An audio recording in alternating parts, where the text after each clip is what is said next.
All right, welcome to this video on quantum biology. If we're going to be talking about magnetism and biomagnetic therapies, well, we're talking about magnetism in life. And to talk about magnetic fields, we're talking about quantum physics. So it's only logical that we land on quantum biology and talk a little bit about what it is and how it can help us understand what's going on behind the biomagnetic field therapies. So, how animals manage to find their way around the globe has been a mystery for many years, and we now are barely starting to understand how they employ a variety of methods, of tools. Some they use, well, of course, the light, the sunlight, and some actually memorize things that they see, landmarks, and others use a sense of smell. But there was one tool that it was completely unknown to men, and that tool is possessed by the European robin. It's the bird that has the ability to find its direction through the Earth's magnetic field, and it's known as magnetoreception. The mechanism that enables this bird to know exactly how far and where to fly is encoded in its DNA, and this is passed down from generation to generation, and it's really something that for forever was beyond our level of understanding, and not that we understand all of it, but we begin to understand how some quantum abilities in this bird are helping it find its way. So, how would this bird be able to utilize the magnetic field of the Earth, which is so weak that it doesn't have the power to create electrochemical reactions in the brain? How does it do it?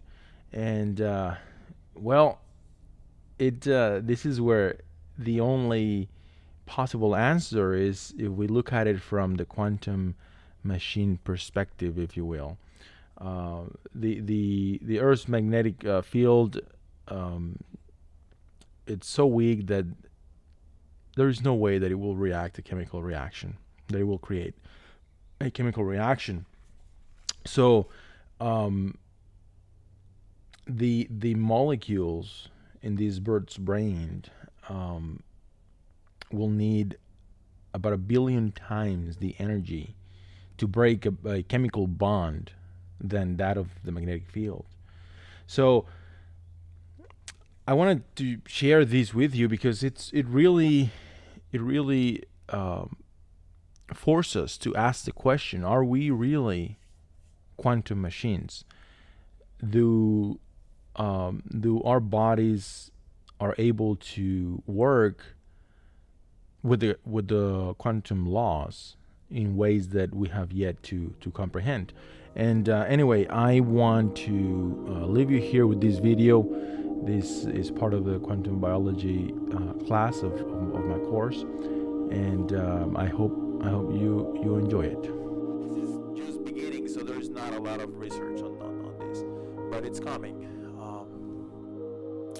What is magnetism linked to? Well, like we talked about, the 4 forces of physics: the gravitational, the electromagnetic, the strong nuclear,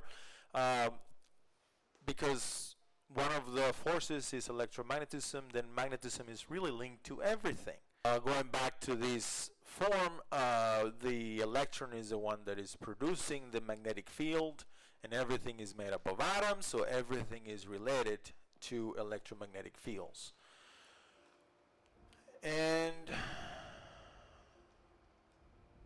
think the batteries.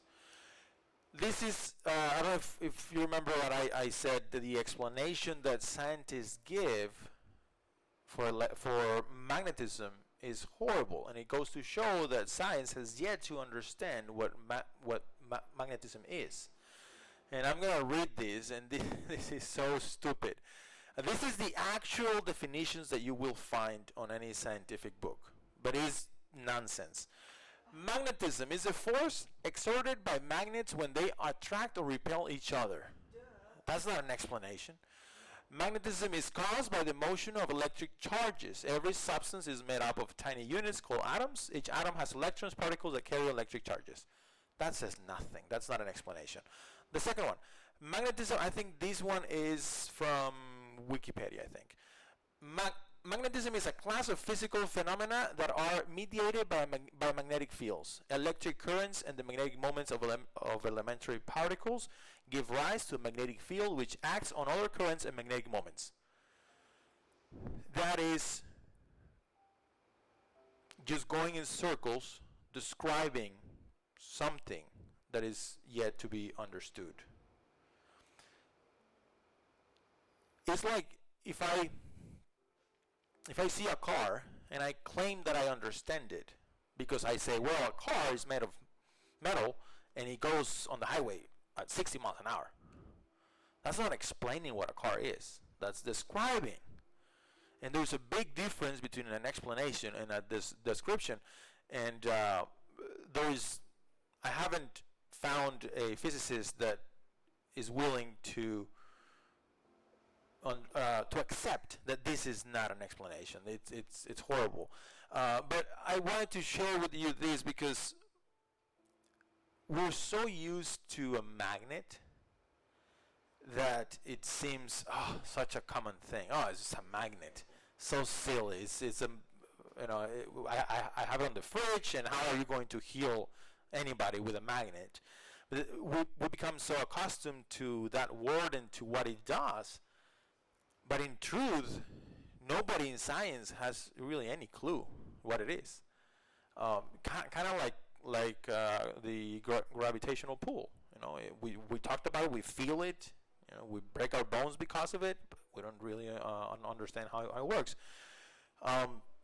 So when they say that that it's silly or doesn't make sense that our health can be influenced by a magnetic field, is just in a way just a lack of understanding, because there is that big gap between description and explanation.